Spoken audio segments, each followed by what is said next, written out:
Okay, everybody, let's get into torts for tonight. The main topic is going to be injurious falsehood. In other words, trade libel. Okay? This is basically another way to interfere with someone else's business. Okay, we're going to go through 5 elements. We're going to go through one step at a time.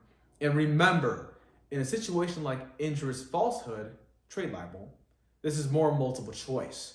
Okay? Either way, memorize the elements, memorize the wording so you can get it correct in multiple choice, or by the very small chance that it's on an essay, you'll know exactly what to do. Okay? So let's get into injurious falsehood, trade libel.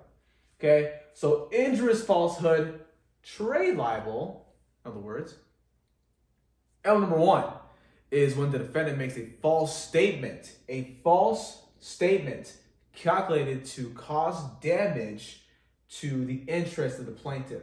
Okay? Basically, pecuniary interest to the plaintiff. Okay? An example of this is, let's just say that GNC, General Nutrition Center, is a very famous place where you can buy bodybuilding supplements. And let's say that they are just jealous of Vitamin Shoppe, another supplement store, that they're going to have Arnold Schwarzenegger pose and help them sell products. Okay, we all know Arnold Schwarzenegger is a very famous bodybuilder, and if he's there, he's going to attract a lot of customers, right? So basically, right before Arnold Schwarzenegger and Vitamin Shoppe finally make their contract, GNC makes a false statement to Arnold Schwarzenegger and says, "Arnold, don't do it. Beware. Because if you do that, they won't pay you for it." Okay, they're very well known of not paying their clients when their clients come in and help them sell their products. Okay, and Arnold Schwarzenegger happens to believe this. This is an example of GNC making a false statement of fact calculated to cause damage to the plaintiff, Vitamin Shoppe, because it's pretty reasonable to say that if Vitamin Shoppe loses this contract with Arnold Schwarzenegger, Vitamin Shoppe won't sell as many products as they would if he was actually there. Okay? So element number 1 is satisfied if GNC makes that false statement to Arnold Schwarzenegger. Okay? Element number 2 is that there's a publication to a third person. An example of this is what I just said. A publication can either be slander or libel. Libel is a written statement of fact. Okay? Slander is a verbal statement of fact about the plaintiff that's false, right? So in the case that I just said, let's say GNC emails Arnold Schwarzenegger and says what I just said, that, hey, Vitamin Shoppe is not going to pay you. They're going to cheat you. They're very well known for doing that. Okay? With the false statement of Arnold Schwarzenegger, that's them making a publication of Arnold Schwarzenegger, the third person in this case, right? That's the third person in this case. And he gets the email back. That is the publication to a third person. Okay? It'll be libel because, like I said, they typed it to Arnold Schwarzenegger through an email. Okay? It's only slander if they call him on the phone and say, Arnold, they're fake. Okay? This is an example. So, the third element here is that they must have malice. That's so critical for this whole entire suit right here, right? They need malice. And what malice means in this case is not criminal law. Okay, don't get it confused with criminal law. This is a whole different meaning of malice for this lawsuit. Okay? The meaning of malice for this suit is that the defendant had knowledge of the falsity. Basically, they knew that what they said was false to the third person. Okay? But they said it anyway. And they made it seem like that it was the truth. Okay? That is the knowledge of falsity. Or, it could be either or here. Or, remember the key word here is or they had the intent to cause harm that results in special damages. Okay, so the defendant must have had the intent to cause the plaintiff harm that would result in special damages. Just like I said earlier, it's very, very clear that if Vitamin Shoppe and Arnold Schwarzenegger does not go through this, if they don't go through the contract, it's pretty clear Vitamin Shoppe is not going to sell as many products as they would if Arnold Schwarzenegger went through with the contract. Okay? So because the defendant made a false statement to Arnold Schwarzenegger, they publicized it to Arnold Schwarzenegger through the email. And they not only knew that it was false, but they had the intent to cause Vitamin Shoppe harm, special damages, because they were jealous of them that they had Arnold Schwarzenegger to come to their store. Of course, they're going to lose wages.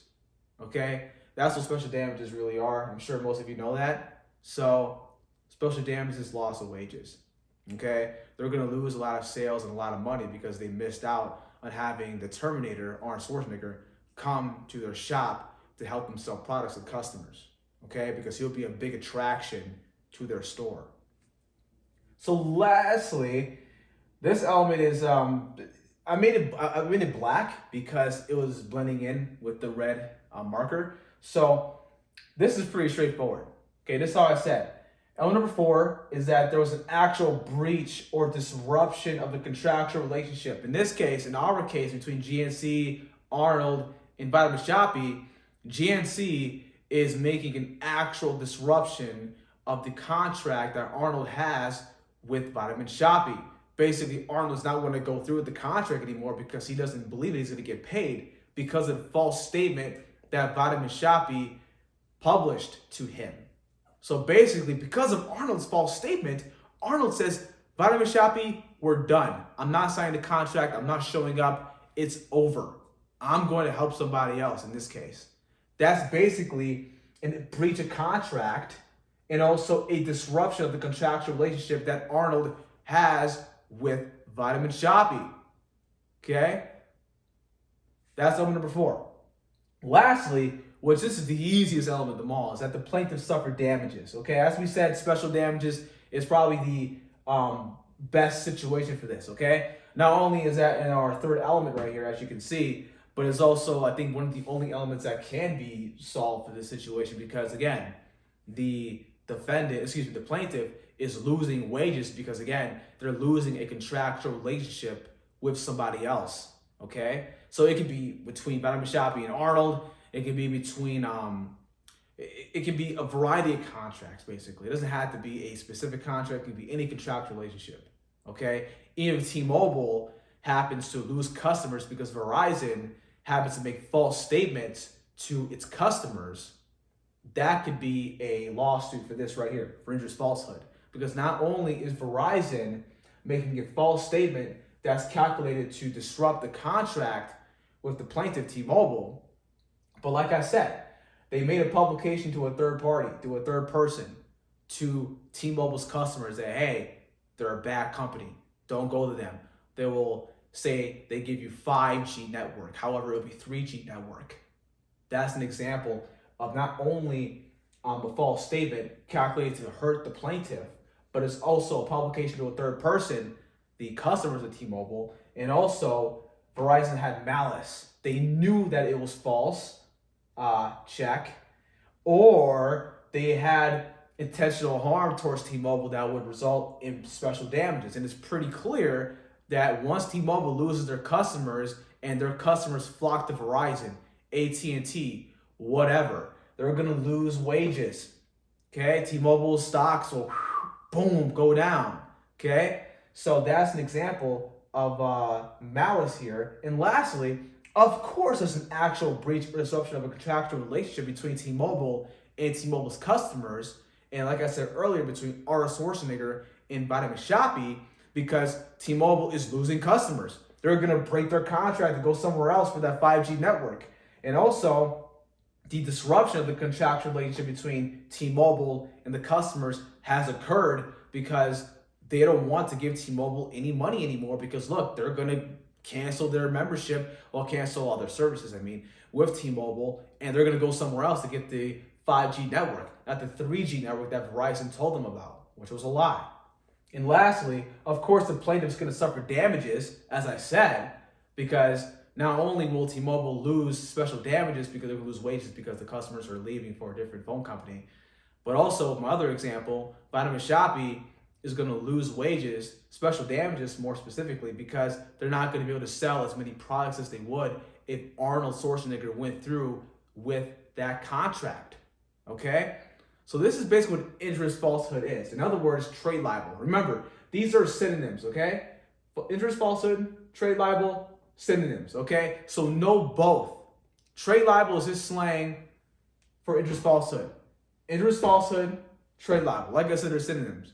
It's like saying you did a good job, or you did well, or you did great, right? It's basically saying the same thing, okay? As I said, memorize both. There are 5 elements here. Know them. These are mainly multiple choice questions, okay? However, if it's on essay, the definitions are right here. Okay? You have a great night. And if any requests, comment below. I'm ready for any requests you may have for me. Okay? Thank you so much.